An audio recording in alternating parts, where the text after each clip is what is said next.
നമസ്കാരം, എല്ലാ കൂട്ടുകാർക്കും ലിച്ചാസിന്റെ പുതിയൊരു വീഡിയോയിലേക്ക് സ്വാഗതം. അപ്പോൾ ഈ ഒരു വീഡിയോയിൽ കുഞ്ചൻ നമ്പ്യാരുടെ ഘോഷയാത്രയാണ് നമുക്ക് ഡിസ്കസ് ചെയ്യാനായിട്ടുള്ളത്. അപ്പോൾ കുഞ്ചൻ നമ്പ്യാരെ കുറിച്ച് വലിയ ഇൻട്രൊഡക്ഷൻ ഒന്നും ആവശ്യമില്ല. അദ്ദേഹം എല്ലാവർക്കും ഫേമസ് ആയിട്ടുള്ള അല്ലെങ്കിൽ എല്ലാവർക്കും നന്നായിട്ട് അറിയാവുന്ന ഒരു വ്യക്തിയായിരുന്നു. അതേപോലെ തന്നെ അദ്ദേഹമാണ് തുള്ളൽ എന്ന് പറയുന്ന കലാരൂപത്തിന്റെ ഉപജ്ഞാതാവ്. ഈ പറയുന്ന പടയണി, കോലം, തുള്ളൽ, അതേപോലെ വേറെ കുറെ ഫോക്ക് ആർട്സിൽ നിന്നൊക്കെയുള്ള എലമെന്റ്സ് എടുത്ത് മിക്സ് ചെയ്തുകൊണ്ടാണ് തുള്ളൽ എന്ന് പറയുന്ന കലാരൂപം അദ്ദേഹം ഉണ്ടാക്കിയിട്ടുള്ളത്. അദ്ദേഹത്തിന് തുള്ളലിന്റെ ആ ഒരു കഥകൾ അല്ലെങ്കിൽ എന്താണ് കണ്ടന്റ് എന്ന് വെച്ച് കഴിഞ്ഞാൽ അത് അധികവും ഒന്നെങ്കിൽ സാമൂഹ്യ പ്രസക്തിയുള്ള എന്തെങ്കിലും ഒരു ഇവന്റ്സ് അല്ലെങ്കിൽ എന്തെങ്കിലും ഒരു ടോപ്പിക് എടുത്തിട്ടായിരിക്കും, അല്ലെങ്കിൽ എന്താണ് ഈ പറയുന്ന പോലെ പുരാണങ്ങളിൽ നിന്നോ അല്ലെങ്കിൽ നമ്മുടെ പഴയ ക്ലാസിക്സുകളിൽ നിന്നൊക്കെയുള്ള എലമെന്റ്സും ഇതേപോലെ സാമൂഹികമായിട്ട് പ്രസക്തിയുള്ള എന്തെങ്കിലും കാര്യങ്ങളൊക്കെ മിക്സ് ചെയ്തുകൊണ്ട് ആ ഒരു രീതിക്കൊക്കെ അദ്ദേഹം എഴുതിയിട്ടുള്ളതായിട്ട് നമുക്ക് കാണാനായിട്ട് സാധിക്കും. അപ്പോൾ അദ്ദേഹത്തിന്റെ ആക്ച്വലി ഘോഷയാത്ര എന്ന് പറയുന്ന ആ ഒരു പോർഷൻ, അതിന്റെ ട്രാൻസ്ലേഷൻ, ഒറിജിനൽ പോർഷന്റെ ട്രാൻസ്ലേഷൻ എന്ന് പറയുന്ന ഒരു ടെക്സ്റ്റ് അല്ലെങ്കിൽ ഒരു ടെക്സ്റ്റ് എന്ന് പറഞ്ഞ് കൊടുത്തിരിക്കുന്ന ഒരു പോമിന്റെ ഫോമാറ്റുള്ള സെക്ഷനാണ്. അപ്പോൾ അതിനെക്കുറിച്ച് തൊട്ട് മുന്നേ പറയുന്ന ആ ഒരു പോർഷനാണ് നമ്മൾ പറയാനായിട്ട് പോകുന്നത്. Ghoshayatra takes an event from Vanaparvam of the epic Mahabharata. മഹാഭാരതത്തിലെ വാനപർവത്തിലെ ഒരു ഭാഗമാണ് ഘോഷയാത്രയിൽ അദ്ദേഹം പ്രതിപാദിച്ചിട്ടുള്ളത്. അതായത് വാനപർവം എന്ന് പറയുന്നത് മഹാഭാരതത്തിന് പല പല പർവ്വങ്ങളായിട്ട്, അത് പല പല സെക്ഷൻസ് ആക്കി തിരിച്ചിട്ടുണ്ട്. അതിനകത്ത് പാണ്ഡവരുടെ വനവാസവും കാര്യങ്ങളൊക്കെ കൊടുത്തിട്ടുള്ള ആ ഒരു സെക്ഷനെയാണ് വാനപർവം എന്നുള്ളതോട് ഉദ്ദേശിക്കുന്നത്. Pandavas are sent into an exile of 13 years and an additional year to be spent in disguise as per a bet in gamble which they lost to Kauravas. അപ്പോൾ പാണ്ഡവാസിനും കൗരവാസിനും നമുക്ക് അറിയാവുന്ന, കൗരവാസാണ് ഓപ്പോസിറ്റ് ഉള്ള ദുഷ്ടന്മാരായിട്ടുള്ള അല്ലെങ്കിൽ വില്ലൻസ് ആയിട്ടുള്ള ക്യാരക്ടേഴ്സ്. പാണ്ഡവാസ് എന്നത് പാണ്ഡുവിന്റെ 5 മക്കളാണ്. അതൊക്കെ നമുക്ക് അറിയാവുന്ന കാര്യങ്ങളാണ്. അപ്പോൾ ഈ ഇൻസിഡന്റ് നമുക്ക് അറിയാവുന്ന കാര്യമാണ്. ആ ചൂതുകളിയിൽ കള്ളച്ചൂത് കളിച്ചിട്ട് കൗരവർ പാണ്ഡവരെ പരാജയപ്പെടുത്തുകയും അതേപോലെ അവർ ബെറ്റിന്റെ ഭാഗമായിട്ട് അവർക്ക് വനവാസത്തിന് പോകേണ്ടതായിട്ടും വരികയാണ്. അപ്പോൾ ഇതിനകത്ത് ആക്ച്വലി 12 വർഷത്തെ വനവാസവും 1 വർഷത്തെ അജ്ഞാതവാസവുമാണ് അവർക്ക് പറഞ്ഞിട്ടുണ്ട്. ബെറ്റ് ചെയ്തിട്ട് അവർക്ക് ഏൽക്കേണ്ടി വന്നിട്ടുള്ള കാര്യം. അതായത് 12 വർഷം കാട്ടിൽ ജീവിക്കണം പാണ്ഡവർ. അതേപോലെ തന്നെ അതിനോട് ചേർന്ന് വരുന്ന 13ാമത്തെ വർഷം അജ്ഞാതവാസം, അതായത് ആർക്കും അറിയാതെ, ആരുടെയും അതായത് ആരും തിരിച്ചറിയരുത് അവരെയാണ് പാണ്ഡവരാണ്, രാജ്യത്തെ രാജകുമാരന്മാരാണ് അല്ലെങ്കിൽ രാജാവാണ് എന്നുള്ള സംഭവങ്ങളൊന്നും ആരും തിരിച്ചറിയാതെ വേഷം മാറിയിട്ട് വേഷപ്രച്ഛന്നരായിട്ട് 1 വർഷം കഴിച്ചു കൂടണം. അതിൻ്റെ ഇടയ്ക്ക് ആരെങ്കിലും വീണ്ടും കണ്ടുപിടിക്കുകയാണെങ്കിൽ ഇത് പാണ്ഡവരാണ്, ഇത് യുധിഷ്ഠിരനാണ്, ഇത് അർജുനനാണ്, ഭീമനാണെന്ന് ആരെങ്കിലും ഒരാളെ കണ്ടുപിടിച്ചിട്ടുണ്ടെങ്കിൽ വീണ്ടും ഈ 12 വർഷത്തെ വനവാസവും 1 വർഷത്തെ അജ്ഞാതവാസവും അനുഷ്ഠിക്കണം എന്നുള്ളതായിരുന്നു ഒരു ബെറ്റ് ഉണ്ടായിരുന്നത്. അപ്പോൾ ആ ഒരു ഇൻസിഡൻസ് ഒക്കെയാണ് ഈ ഘോഷയാത്രയിൽ പറയുന്നത്. Curious to know about the whereabouts of their life in exile, the Kaurava king Duryodhana sends a person to gather information. അപ്പം അങ്ങനെ ഇവരെ വനവാസത്തിന് അയച്ചു കഴിഞ്ഞപ്പോഴും ഇങ്ങനെ ഓപ്പോസിറ്റ് നിൽക്കുന്ന കൗരവാസിന്റെ കിങ് ആയിട്ടുള്ള ദുര്യോധനൻ എന്താണ് ഒരു സമാധാനമില്ല. അതായത് അവരെങ്ങനെയായിരിക്കും ആ കാട്ടിൽ കഴിയുന്നുണ്ടാവും. ഇവരുടെ കള്ളച്ചൂതും ചതിയും കാരണമാണ് അവർക്ക് നല്ലവരായിട്ടുള്ള പാണ്ഡവർക്ക് കാട്ടിലേക്ക് പോകേണ്ടി വന്നത്. അപ്പോൾ ഇവർക്ക് ദുര്യോധനന് ഇവിടെ നാട്ടിലിരുന്നിട്ടും ഒരു സമാധാനം കിട്ടുന്നില്ല. എങ്ങനെയായിരിക്കും അവർ നല്ലോണം കഷ്ടപ്പെടുന്നുണ്ടോ, അതൊക്കെ ഒന്ന് അറിഞ്ഞാൽ കൊള്ളാമായിരുന്നു എന്നുള്ള ഒരു ആഗ്രഹം അയാൾക്ക് വരികയാണ്. When the messenger arrives with the news of Pandavas, Kauravas are disconcerted by the fact that Pandavas are really having a good time in the forest. അപ്പോൾ അതിന് വേണ്ടിയിട്ട് നമ്മുടെ ദുര്യോധനൻ എന്ത് ചെയ്യാണ്, ഒരു മെസ്സഞ്ചറിനെ, ഒരു ദൂതനെ പറഞ്ഞയക്കുകയാണ് കാട്ടിലേക്ക്, പാണ്ഡവർ അവിടെ എങ്ങനെയാണ് ജീവിക്കുന്നതെന്നൊക്കെ അറിയാൻ വേണ്ടിയിട്ട്. അങ്ങനെ ആ മെസ്സഞ്ചർ തിരിച്ചു വരുന്നുണ്ട്. അയാൾ തിരിച്ചു വരുമ്പോൾ അയാൾ പറയണമെന്ന് വെച്ച് കഴിഞ്ഞാൽ അവർ വളരെ സന്തോഷപ്രദം അല്ലെങ്കിൽ വളരെ സന്തോഷമായിട്ട് ഹാപ്പി ആയിട്ട് നല്ല സമാധാനത്തോടു കൂടിയാണ് പാണ്ഡവരും ദ്രൗപദിയും അവരുടെ വൈഫായിട്ടുള്ള ദ്രൗപദിയും കൊണ്ട് അവിടെ ജീവിക്കുന്നത് എന്നുള്ളൊരു ഇൻഫോർമേഷനാണ് നമ്മുടെ ഈ മെസ്സഞ്ചർ ദൂതൻ ഇവിടെ വന്ന് രാജാവിന്, കൗരവ രാജാവായിട്ടുള്ള ദുര്യോധനന് കൊണ്ടുവന്ന് കൊടുക്കുന്നത്. Duryodhana plans to bring Pandavas down a little by showcasing Kauravas' wealth and pomp before them and thus unsettle their calm and peaceful lives. അപ്പം എന്തായാലും ഇവർക്ക് ആക്ച്വലി ദുര്യോധനൻ അറിയേണ്ടിയിരുന്ന അവർ ഭയങ്കര കഷ്ടത്തിലാണ്, ഭയങ്കര ബുദ്ധിമുട്ടിയാണ് ജീവിക്കുന്നതെന്നൊക്കെ അറിയാനാണ് ആഗ്രഹിച്ചിട്ടാണ് മെസ്സഞ്ചറെ വിട്ടത്.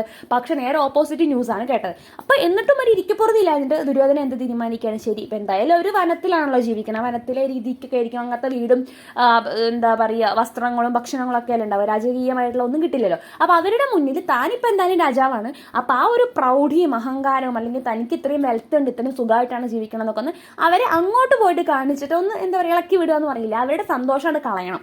ഞങ്ങൾക്ക് ഇങ്ങനെയാണല്ലോ, കഷ്ടപ്പാടാണല്ലോ, അവർ അടിപൊളിയായിട്ടാണല്ലോ ജീവിക്കണം എന്നുള്ള ഒരു തോന്നലുണ്ടാക്കിക്കണം എന്നൊരു പ്ലാന് നമ്മുടെ ദുര്യോധനൻ ഇടുകയാണ്.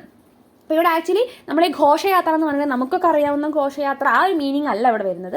ഘോഷ of the title refers to pastures where cattle and cattle holders live together. അപ്പോൾ ഈ കന്നുകാലികളെ മേയ്ക്കുന്നവരും അതേപോലെ കർഷകരും അങ്ങനത്തെ ആ ഒരു ടീമുകളൊക്കെ, ആ ഒരു സാധാരണക്കാരായിട്ടുള്ള എസ്പെഷ്യലി ആ ഒരു കന്നുകാലികളെ മേയിച്ച് നടക്കുന്ന ആ ആളുകൾ, ആ കൂട്ടം ആളുകൾ ഒന്നിച്ച് ജീവിക്കുന്ന സ്ഥലത്തിന് പറയുന്ന പേരാണ് ഘോഷ എന്നുള്ളത്. അപ്പോൾ സ്വാഭാവികമായിട്ടും കാട്ടിലൊക്കെ ജീവിക്കുമ്പോൾ അത്തരത്തിലുള്ള ആളുകൾ ജീവിക്കുന്ന സാധാരണമായിട്ടുള്ള കുടിലുകളിലായിരിക്കും ആരും താമസിക്കുന്നത്, താമസിക്കുന്നുണ്ടാവുക, നമ്മുടെ പാണ്ഡവരും താമസിക്കുന്നുണ്ടാവുക. അപ്പോൾ ആ ഒരു സ്ഥലത്തേക്ക് പാണ്ഡവർ താമസിക്കുന്ന സാധാരണക്കാരായിട്ടുള്ള ആളുകളുടെ പോലത്തെ കുടിലുകളായിട്ടുള്ള, അല്ലെങ്കിൽ അതിൻ്റെ പേരാണ് ഘോഷ, അങ്ങനെയുള്ള ഘോഷയിലേക്കുള്ള നമ്മുടെ ദുര്യോധനന്റെ യാത്ര എന്നാണ് ഈ ടൈറ്റിലിൽ ഘോഷയാത്ര എന്നുള്ള വേർഡ് കൊണ്ട് ഉദ്ദേശിക്കുന്നത്. അല്ലാണ്ട് നമ്മൾ യൂസ് ചെയ്യുന്ന ഘോഷയാത്രയുടെ മീനിങ് അല്ല അതിന് വരുന്നത്. There were many Ghoshas in the presence of Dvaitavanam, the forest where Pandava spend their time in exile. അപ്പോൾ അവർ ജീവിച്ചിരുന്ന കാടിന്റെ പേരാണ് ദ്വൈതവനം എന്നുള്ളത്. അപ്പോൾ ദ്വൈതവനത്തിൽ ഇതുപോലെ ഒത്തിരി ഘോഷാസിന് ഒരുപാട് ഇതേപോലത്തെ കുടിലുകൾ അല്ലെങ്കിൽ താമസ സ്ഥലങ്ങളുണ്ട്. Kauravas set out on the pretext of visiting these pastures. അപ്പോൾ അങ്ങനെ കൗരവാസ് എന്ത് പ്ലാൻ ചെയ്യാൻ, ശരി ആ ഒരു പാസ്റ്റേഴ്സിലേക്ക് അല്ലെങ്കിൽ ആ ഒരു കുടിലും താമസ സ്ഥലമൊക്കെ ഒന്ന് പോയിട്ട് അങ്ങോട്ട് പോയി കാണാനുള്ള ഒരു പ്ലാൻ ഇടണം. അവരെ ഞങ്ങളുടെ ഈ നല്ല രാജകീയമായി ജീവിക്കുന്ന അവസ്ഥയൊക്കെ കാണിച്ചൊരു അസൂയ ഉണ്ടാക്കിക്കണം എന്നൊരു പ്ലാൻ ഇടണം. The poem doesn't simply narrate this chain of events from the epic. Instead, the poet superimposes the cultural and social scenario of the 18th century Kerala and satires both. അപ്പോൾ നമ്മുടെ ഈ ഒരു റൈറ്റർ എന്ത് ചെയ്തിട്ടില്ല, ഈ ഒരു പോമിൽ കൂടെ നമുക്ക് പഠിക്കാനുള്ള പോം കൂടെ കൗരവർ അവിടെ പോകുന്നത്, അവിടെ നടക്കുന്ന ഇൻസിഡൻസ് അതൊന്നുമല്ല കാണിച്ചിരിക്കുന്നത്, മറിച്ച് അതിന് ശേഷം സംഭവിക്കുന്ന കാര്യങ്ങളാണ് 18th സെഞ്ചുറിയിലെ കേരളയുടെ അവസ്ഥയും ഒക്കെ കൂടെ മിക്സ് ആക്കിയിട്ടുള്ള. അതായത് ആ ഒരു ദൂതൻ അവിടെ പോയി തിരിച്ചു വന്നിട്ട് ദുര്യോധനനോട് പറയുന്ന വിവരങ്ങൾ അല്ലെങ്കിൽ എങ്ങനെയാണ് വർണ്ണിക്കുന്നത് പാണ്ഡവരുടെ അവസ്ഥയെക്കുറിച്ച് എന്നുള്ള ഒരു സെക്ഷനാണ് നമുക്ക് പഠിക്കാനുണ്ട്. അല്ലെങ്കിൽ അദ്ദേഹം ഘോഷയാത്ര എന്നുള്ള പേരിൽ എഴുതിയിട്ടുള്ള പോം. അല്ലാതെ അവിടെ പോയിട്ട് കാട്ടിൽ പോയിട്ട് ഉണ്ടായിരിക്കുന്ന ഇൻസിഡൻസ് ഒന്നുമല്ല, ആ ഒരു മെസ്സേജ് വന്നറിയിക്കുന്ന മെസ്സേജാണ്. Duryodhana is cast as a local king in Kerala with an army of Naya soldiers who are anything but valiant. അപ്പോൾ ഇവിടെ നമ്മുടെ ദുര്യോധനൻ എന്ന് പറയുന്നത് കേരളത്തിലെ ഒരു സാധാരണ രാജാവിൻ്റെ രൂപത്തിലാണ് നമ്മുടെ കുഞ്ചൻ നമ്പ്യാർ അവതരിപ്പിച്ചിട്ടുള്ളത്. അതേപോലെ തന്നെ അവിടെ അയാൾക്ക് എന്തുണ്ട്, ഒരുപാട് നായർ സോൾജേഴ്സ് ഒക്കെ ഉണ്ട്. അപ്പോൾ ആ ഒരു രീതിക്ക് സാധാരണക്കാർ അല്ലെങ്കിൽ കേരളത്തിലെ ഒരു ലോക്കൽ രാജാവ് എന്നുള്ള രീതിക്കാണ് നമ്മുടെ ദുര്യോധനനെ അദ്ദേഹം അവതരിപ്പിച്ചിട്ടുള്ളത്. The soldiers eat a lot, spend time with their wives and generally laze around. അപ്പോൾ ആ സോൾജേഴ്സ് എന്നാൽ ഒരുപാട് ഭക്ഷണമൊക്കെ കഴിച്ച് അടിച്ചു പൊളിച്ച് അങ്ങനെ ഭാര്യമാരുടെ കൂടെ ഇങ്ങനെ കറങ്ങി തിരിഞ്ഞ് നടക്കുന്ന ടൈപ്പായിരുന്നു.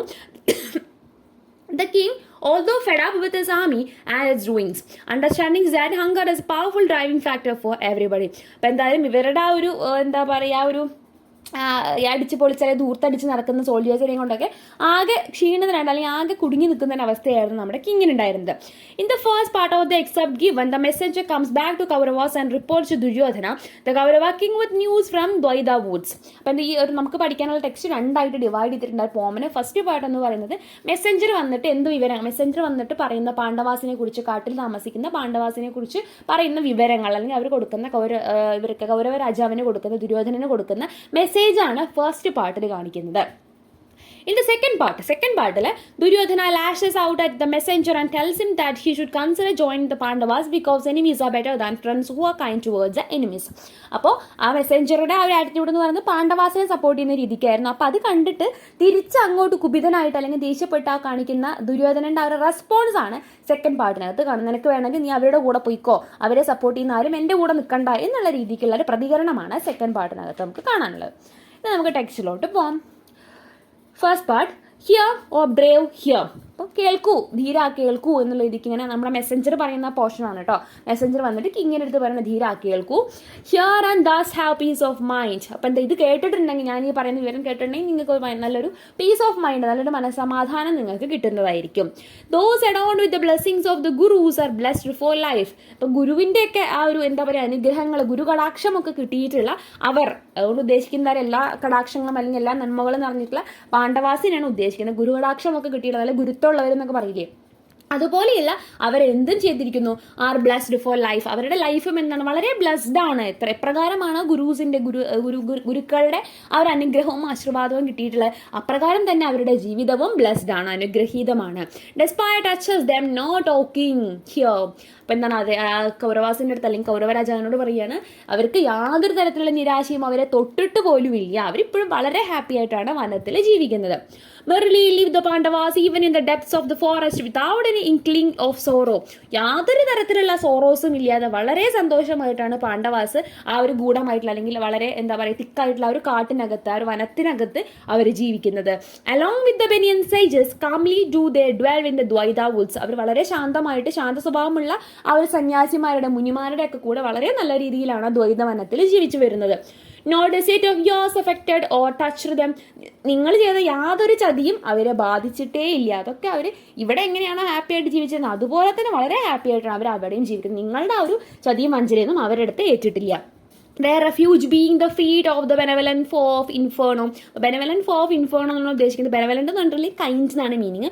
ഫോ എന്ന് പറഞ്ഞാൽ എനിമി എന്നാണ്. കൈൻഡ് എനിമി എന്ന് പറയുന്ന ഒരു ടേം ആണ് അവിടെ വരുന്നത്. അപ്പോൾ നമുക്കറിയാം ഓക്സിമറോൺ ആണ്, നേരെ ഓപ്പോസിറ്റ് ആണ്. കൈൻഡ് എന്ന് പറയുമ്പോൾ വളരെ നല്ല പോസിറ്റീവ് ആയിട്ടുള്ള വേർഡാണ്. എനിമി എന്ന് പറഞ്ഞാൽ നെഗറ്റീവ് ആയിട്ടുള്ള വേർഡാണ്. അപ്പോൾ അങ്ങനെ ഓപ്പോസിറ്റ് വേർഡ്സ് വരുന്നതിന് നമ്മൾ ഓക്സിമറോൺ എന്നാണ് പറയാറുള്ളത്.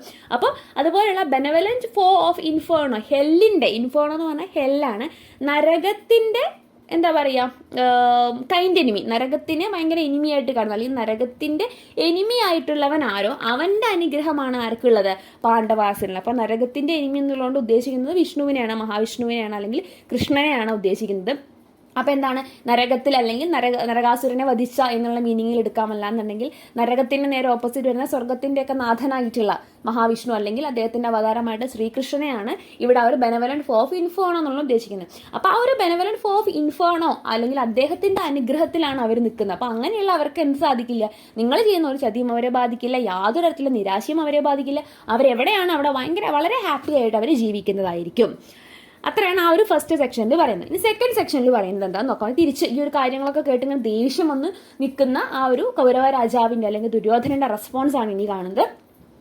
When sent on a mission, limit yourself to that, do nothing more. ഒരു പണിക്ക് വിട്ടിട്ടുണ്ടെങ്കിൽ ആ പണി ചെയ്യണം, അല്ലാണ്ട് അതിൽ കൂടുതലായിട്ട് നീ ഒന്നും ഇങ്ങോട്ട് പറയാൻ നിൽക്കണം. നിന്നെ പറഞ്ഞയച്ചത് അവരവിടെ എങ്ങനെയാണ് ജീവിക്കുന്നത് പറയാൻ മാത്രമാണ്. പക്ഷെ അതിൻ്റെ കൂട്ടത്തിൽ ഇയാൾ എന്തുകൂടെ പറഞ്ഞു, നിങ്ങളെ ചതിയിലൊന്നും അവർ വീണിട്ടില്ല, അങ്ങനെ ആ ദുര്യോധനനെ നെഗറ്റീവായിട്ട് പറയുന്ന ഇതിൽ പറഞ്ഞല്ലോ. അപ്പം അങ്ങനെ കൂടുതലായിട്ടുള്ള പണികളൊന്നും നീ ഏറ്റെടുക്കണ്ട. Hey you brute of a man, try not to fool me slyly. അപ്പോൾ അയാളോട് ആ ഒരു മെസ്സഞ്ചറിനോട് കയർത്ത് അല്ലെങ്കിൽ ദേഷ്യപ്പെട്ട് സംസാരിക്കുകയാണ്. അപ്പം നീ വളരെ ക്രൂവലായിട്ടുള്ളൊരു മനുഷ്യൻ, വളരെ ബ്രൂട്ടാണ്. അതേപോലെ തന്നെ എന്താ, നീ ഒരിക്കലും എന്ത് ശ്രമിക്കേണ്ട, എന്നെ ചതിക്കുക, സ്ലൈലി എന്ന് പറഞ്ഞിട്ട് ചതിക്കുക, എന്നെ ചതിക്കാൻ വേണ്ടിയിട്ട് നീ അല്ലെങ്കിൽ എന്നെ പറ്റിക്കാണെന്ന് നീ ശ്രമിക്കേണ്ട. Side with able Pandavas you really must. അപ്പം നിനക്ക് ഭയങ്കര ഇഷ്ടമുള്ള പാണ്ഡവാസിന്റെ കൂടെ തന്നെ നിന്നിട്ടാണ് നീ സംസാരമൊക്കെ സംസാരിക്കുന്നത്, നീ അവരുടെ കൂടെ തന്നെ നിന്നോ എന്നുള്ള രീതിക്കാണ് അദ്ദേഹം പറയുന്നത്. The one who dines from my feast dares to ally himself with my foes. അപ്പം എന്താണ്, എൻ്റെ കടാക്ഷം കൊണ്ട് ഭക്ഷണം കഴിക്കുന്ന, അതായത് ഇയാളുടെ ഒരു എന്താ പറയുക താഴെ നിൽക്കുന്ന അല്ലെങ്കിൽ ഇയാളുടെ മെസ്സഞ്ചറായിട്ട് ജോലിക്കാരനായിട്ട് നിൽക്കുന്ന ആളാണല്ലോ ഇയാൾ. അപ്പോൾ ദുര്യോധനന്റെ കൽക്കീഴിൽ കിടക്കുന്ന ഒരാളാണ് അപ്പോൾ ആരെക്കുറിച്ച്, ശത്രുക്കളായിട്ടുള്ള പാണ്ഡവാസിനെ കുറിച്ച് പോസിറ്റീവായിട്ട് പറയുന്നത്. അപ്പോൾ ദുര്യോധനൻ പറയാണ്, അങ്ങനെ ഞാൻ തരുന്ന ഭക്ഷണം, ഞാൻ തരുന്ന അന്നം കഴിച്ചിട്ട് നീ അങ്ങനെ എൻ്റെ ശത്രുക്കളെ വാഴ്ത്താൻ വേണ്ടിയിട്ട് നിൽക്കണ്ട. And pontificate brazenly on my vices and their virtues. എന്നിട്ട് നീ എന്താ ചെയ്യുന്ന, ഒരു ബ്രേസൻലി പറഞ്ഞാൽ ഒരു എന്താ പറയുക, ഒരു ഷെയിമും ഇല്ലാണ്ട് ഒരു നാണവും ഇല്ലാണ്ട് എന്ന് പറയില്ല, അങ്ങനെ യാതൊരു ലജ്ജയും ഇല്ലാണ്ട് നീ എന്താ ചെയ്യുന്നത്, എൻ്റെ വയസ്സുകൾ, എൻ്റെ നെഗറ്റീവ്സിന് അല്ലെങ്കിൽ എൻ്റെ ഈവിളായിട്ടുള്ള കാര്യങ്ങളെക്കുറിച്ച് പറയുകയും എൻ്റെ ശത്രുക്കളുടെ നന്മയെക്കുറിച്ച് പറയുകയാണ് ചെയ്യുന്നത്. അതിന് മാത്രം നിനക്ക് എന്ത് ധൈര്യമുണ്ട്, കാരണം നീ കഴിയുന്നത് എൻ്റെ ചെലവിലാണ്, ഞാൻ തരുന്ന ഭക്ഷണം കഴിച്ചിട്ടാണ് നീ കഴിയുന്നത്. എന്ന് പറയുക ചോറ് ഇവിടെയും കൂറ അവിടെയും എന്ന് പറയില്ല, ആ ഒരു സ്വഭാവമാണ് നീ കാണിക്കുന്നത് എന്നുള്ള രീതിക്കാണ് പറയുന്നത്. Happily, you should go over to them and sustain yourself on berries and fruits. Happily എന്ന് പറഞ്ഞിട്ട് perhaps. അപ്പോൾ നിനക്ക് വേണമെന്നുണ്ടെങ്കിൽ നിനക്ക് എന്ത് ചെയ്യാം, നിനക്ക് ഇവിടെ നിന്ന് പോയിട്ട് നിനക്ക് ഇഷ്ടമുള്ള പാണ്ഡവാസിൻ്റെ കൂടെ പോയി ജീവിക്കാം. അവിടെ പോയാൽ നിനക്ക് എന്തേ കിട്ടുള്ളൂ, ബെറീസ് ആൻഡ് ഫ്രൂട്ട്സ്, കാട്ടിലത്തെ കിഴങ്ങുകളും പഴങ്ങളും അങ്ങനത്തെ സാധനങ്ങളൊക്കെ കനികളൊക്കെ കഴിച്ച് നിനക്ക് അവിടെ ജീവിക്കാം. ഇവിടെ നല്ല നല്ല ഫുഡാണല്ലോ കിട്ടുക, കൊട്ടാരത്തിലല്ലേ ജീവിക്കുന്നത്. അപ്പോൾ ഇതൊന്നും നിനക്ക് വേണ്ടാന്നുണ്ടെങ്കിൽ നിനക്ക് അവരോടാണ് ചായ്വ് എന്നുണ്ടെങ്കിൽ നീ അവിടെ പോയിട്ട് അവരുടെ കൂടെയുള്ള ബെറീസും ഫ്രൂട്ട്സും ഒക്കെ കഴിച്ച് കാട്ടിൽ തന്നെ നീ ജീവിച്ചോ. For enemies prove useful than allies who are gently generous to enemies. അപ്പോൾ ദുര്യോധനൻ പറയാണ്, നിന്നെ പോലെയുള്ള അല്ലെങ്കിൽ കൂടെ നിന്ന് ചതിക്കുന്നവരെയൊക്കെ കൂടുതൽ നല്ലത് ആര് തന്നെയാണ്, എനിമീസ് തന്നെയാണ്. അതായത് എനിമീസിനേക്കാൾ മോശമാണ് ആര് എന്ന് പറയുന്നത്, എനിമീസിനെ സപ്പോർട്ട് ചെയ്ത് നമ്മുടെ കൂടെ നിൽക്കുന്ന അല്ലെങ്കിൽ നമ്മുടെ കൂട്ടത്തിൽ നിൽക്കുന്ന ആളുകൾ. അപ്പോൾ അതുകൊണ്ട് തന്നെ നിന്നേക്കാൾ എനിക്ക് നല്ലത് എൻ്റെ എനിമീസാണ്. അതുകൊണ്ട് നീ ഇവിടെ നിൽക്കണ്ട, നിനക്ക് വേണമെങ്കിൽ അവരുടെ കൂടെ പോകും, അല്ലാണ്ട് എൻ്റെ ഭക്ഷണം കഴിച്ചിട്ട് എനിക്ക് തന്നെ എതിരായിട്ട് പറയാനായിട്ട് നിന്നെ സമ്മതിക്കില്ല, അല്ലെങ്കിൽ നീ അങ്ങനെ ചെയ്യാൻ പാടില്ല എന്നുള്ള രീതിക്ക് അദ്ദേഹത്തിനോട് അല്ലെങ്കിൽ ആ മെസ്സഞ്ചറിനോട് ദേഷ്യപ്പെട്ട് സംസാരിക്കുന്ന സെക്ഷനാണ് സെക്കൻഡ് പാർട്ട് എന്ന് പറയുന്നത്. ഇത്ര ഇതിനകത്തുള്ള വളരെ സിമ്പിളായിട്ടുള്ള ടെക്സ്റ്റാണ്, മനസ്സിലായെന്ന് വിചാരിക്കുന്നു. Thank you.